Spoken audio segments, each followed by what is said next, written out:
All right. It will be a little tough to navigate both of these, but let's see. And make sure, let's see if any questions coming in.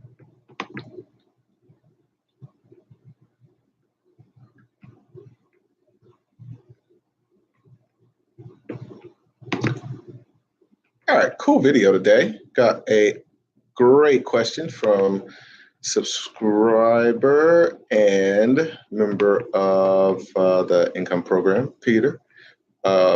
So let me get it set up so I can see both y'all's questions and his email.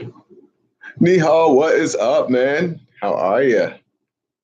Looking forward to getting back and connecting and meditating, but I'm also looking forward to seeing Mr. Buffett live this weekend. So for those that don't know, it's been a busy kind of few days, had some meetings with investors down in Miami, then made it to a meeting with some folks that are doing some really neat stuff. They did a Reg A fund where they raised 8 figures, and we're going to be partnering to create another fund. So that I'm looking forward to that.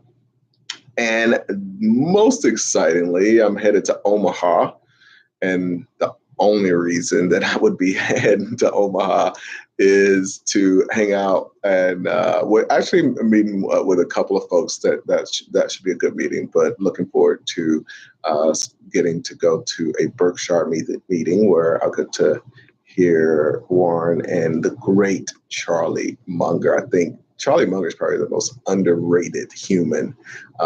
He's just absolutely brilliant. There's a reason that he is Warren Buffett's right-hand man. Has just done some incredible stuff in his life and times. If you're looking for a place to put a little money, he has a small newspaper, and it's worth it just to read his letters, to be a part of the shareholder meetings.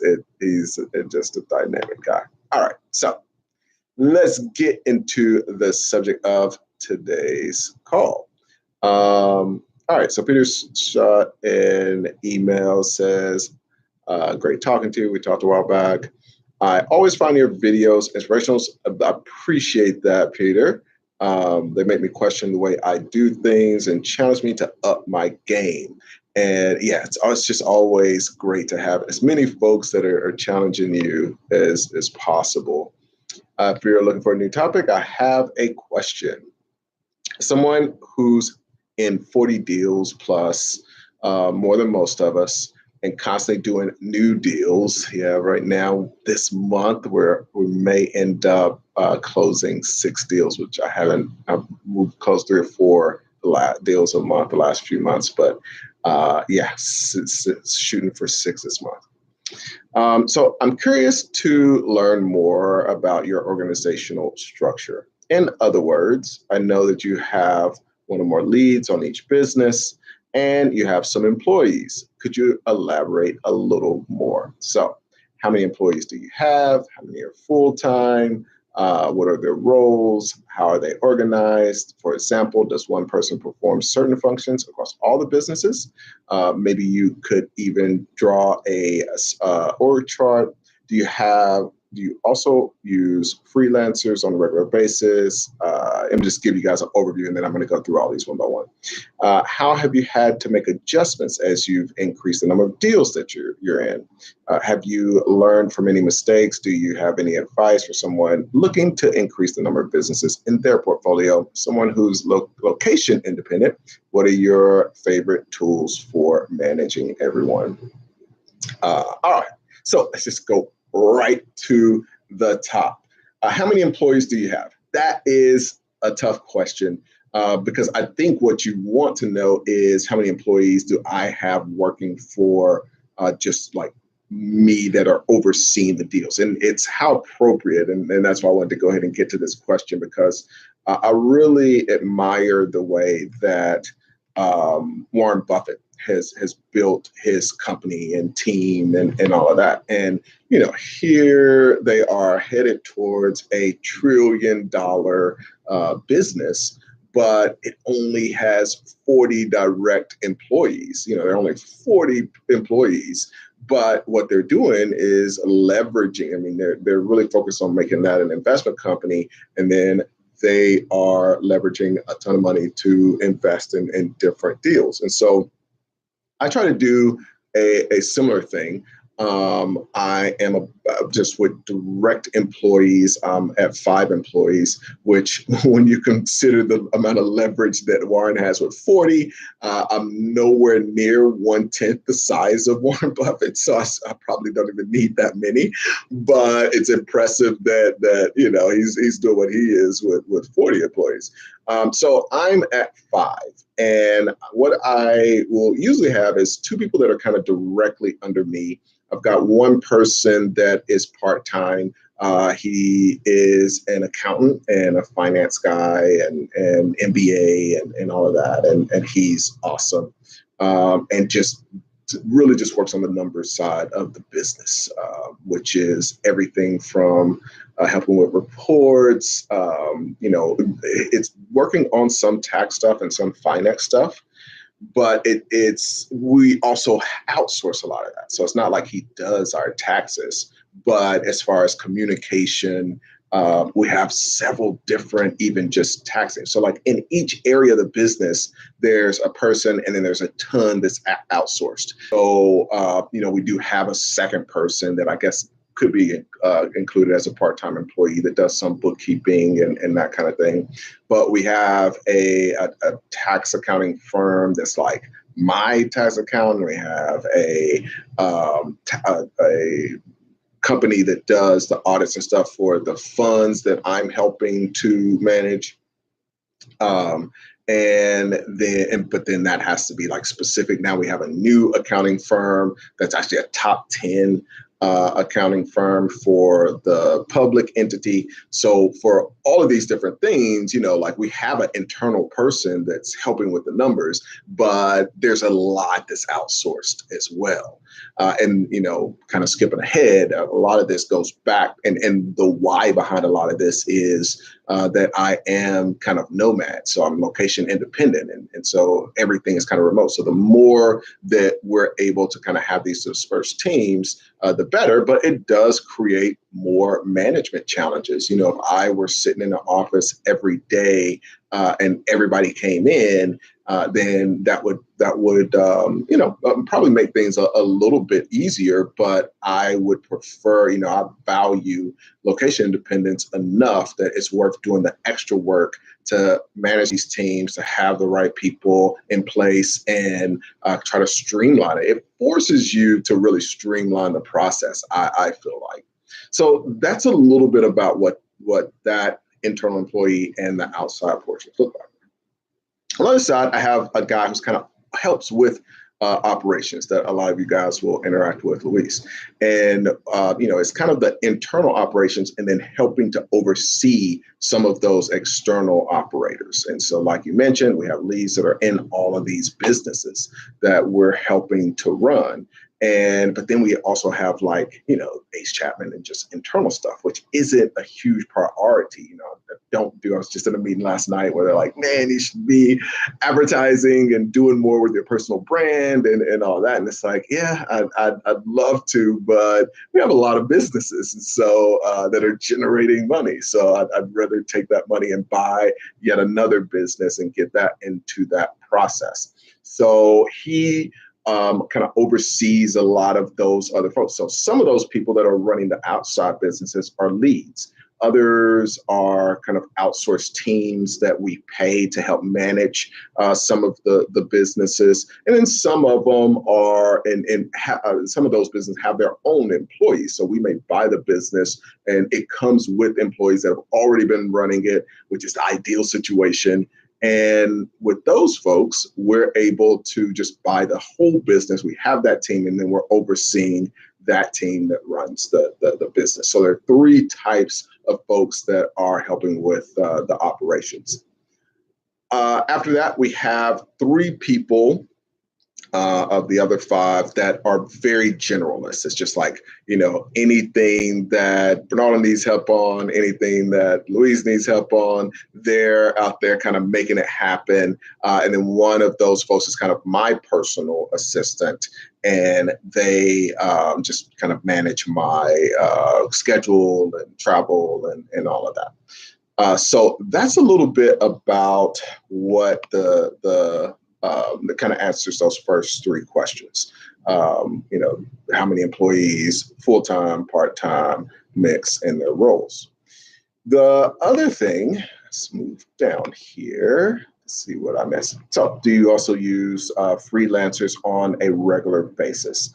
So, not internally, but the leads and the businesses do. So, I don't really have a need. I mean, I think I eventually want to get a video guy and maybe step up my video game here. I could step up my social media and have, a freelancer that's like helping with that Ace Chapman brand. So it's really a separate thing when you're looking at my employees and then the separate companies and entities and all that employees.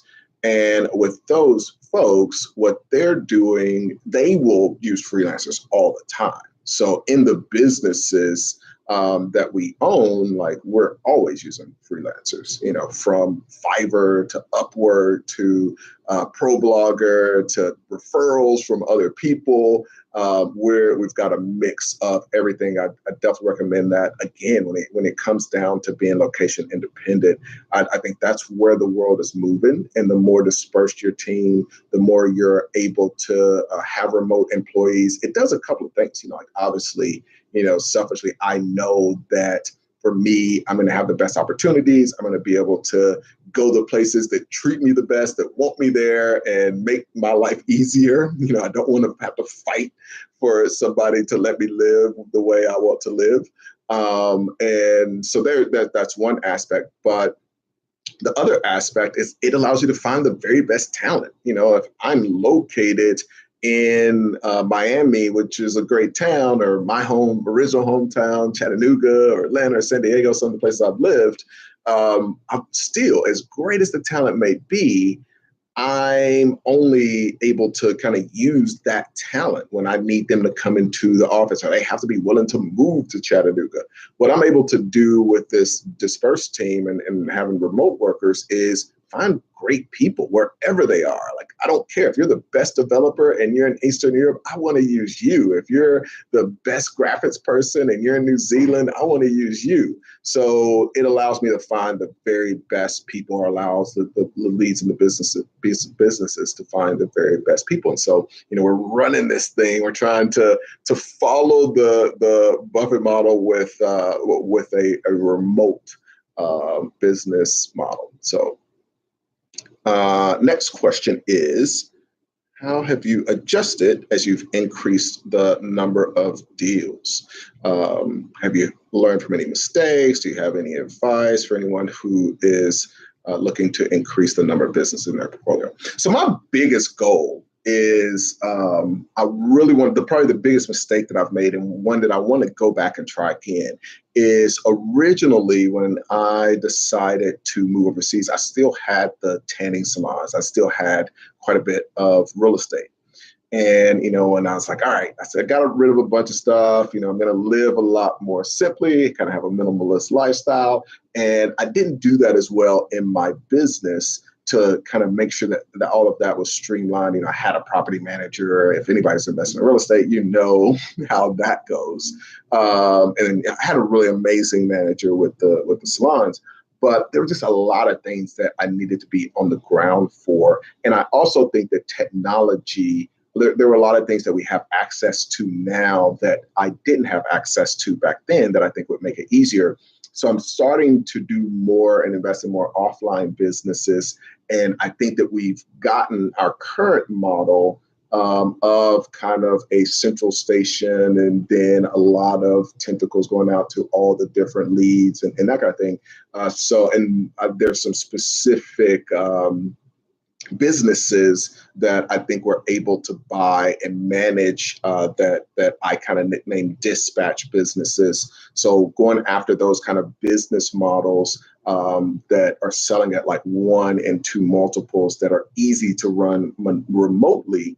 I think that's going to be kind of the new challenge and where we're focused as multiples get completely crazy for internet deals. We're going to be doing some more offline deals that can still be run and managed remotely. I've got a guy who's doing an amazing job of it already in one niche that I won't give away here, but it just, systemizing it and then going around and taking up all of these, doing roll up of all of these mom and pop versions of it. So I see it being done, and I think that that's something that that I made a mistake on before as far as how those were managed. And I think we're able to correct that and grow those.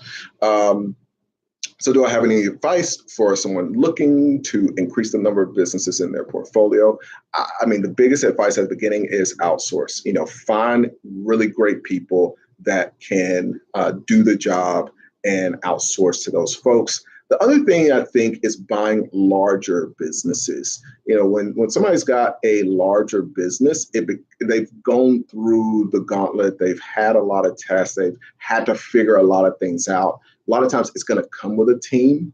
And so, that's one of the things that we're doing while we're working on a $12 million deal. Got a client's doing a $17 million deal. When you, and I'm not telling you to go that big, but just the point is, the larger you go, the easier it is to manage. It's one of those things where a lot of people are like, oh, okay, I'm going to buy this tiny business. It's more risky. There's a lot more downside. It's not going to come with any employees. It's harder to get financing on. And you're going to be doing all the work. So if you want to do more deals, the important thing is honestly looking at that Warren Buffett model of, I'm going to buy companies, but I need them to be self-sufficient. So that would be my biggest recommendation. And when I'm talking about the things that I'm looking to do even offline, and you can do an offline deal and not be completely self-sufficient. So one of the things I love about the internet deals, and I'm very, very far from kind of not looking at or not doing internet deals. But, I definitely love the internet deals for where they are. There's just a lot of upsides, the scalability, and, talk about that stuff all the time, which is why the multiples are going up. So being able to buy one of those that is a larger deal, and it may be a lot better than trying to go out and just increase the number of businesses in the portfolio, but then having to do a ton of work for each one of those businesses. So that's a lot of what we do. The reason that people invest with us is that we are going to buy that larger deal, but they don't have to put as much money in, so that, if you're dealing with a smaller amount of funds and you really only have enough to do one deal, that one small deal is super risky, as opposed to splitting it up between several larger deals, which each one of those is a better bet, and you've got diversification. All right. So as someone who's location independent, what are your favorite tools for managing everyone? It's interesting. So a lot of times what we try to do is we try to take the tools that are in the business already so that everybody's used to it. So we've taken over businesses where everybody's on Slack. That's the most obvious one. So, everybody's communicating on Slack. You kind of have the updates. You get reports each day. Trello is another big one. Actually, we're moving towards internally using Trello. And I've got a guy who's kind of leading that up for my training program. So on the Dealmaker side of the business, we're actually kind of internally using that tool, which I'm a fan of. But we've also had taken over businesses where they are managing everything through Facebook. They've got a Facebook group with the employees. I've got a couple of deals as well where I've got the leads. I've got multiple leads in a deal, and they're managing. We're kind of chatting. We talk about things within a Facebook group. So, and then the thing that I really like is just getting those daily reports. I focus on, I kind of see all the businesses. So each day I get a report of all the different businesses. And what I will see is, all right, like this one's doing great. Maybe don't have to pay as much attention to this. But this one is way down from where it was this time last year. So that's where I need to put my focus and attention to see what's going on and connect with the leads, set up a call, chat, that kind of thing. So that is a little bit about just like how I keep an eye on that mini. And so far that works really, really well. All right. Hopefully this was valuable for everyone. And Peter, obviously would love to hear from you. Let me know if there were any additional questions or if there was anything you didn't understand. Thanks so much for checking out the live.